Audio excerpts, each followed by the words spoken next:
حضرت مستورت بن شداد رضی اللہ تعالیٰ عنہ بیان کرتے ہیں، میں نے رسول اللہ صلی اللہ علیہ وآلہ وسلم کو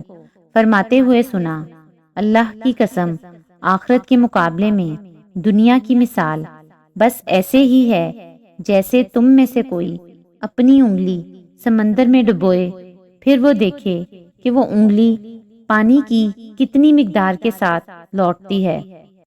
حضرت انس بن مالک رضی اللہ تعالیٰ عنہ سے روایت ہے، کہا رسول اللہ صلی اللہ علیہ وآلہ وسلم نے فرمایا، بے شک اللہ تعالیٰ کسی مومن کے ساتھ ایک نیکی کے معاملے میں بھی ظلم نہیں فرماتا، اس کے بدلے میں اسے دنیا میں بھی عطا کرتا ہے اور آخرت میں بھی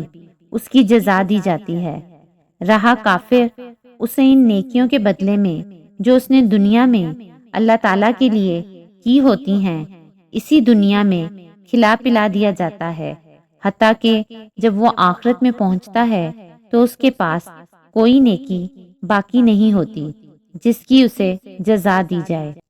حضرت ابن عباس رضی اللہ تعالیٰ عنہ فرماتے ہیں کہ نبی کریم صلی اللہ علیہ وآلہ وسلم نے فرمایا، دو نعمتیں ایسی ہیں کہ اکثر لوگ ان کی قدر نہیں کرتے، صحت اور فراغت۔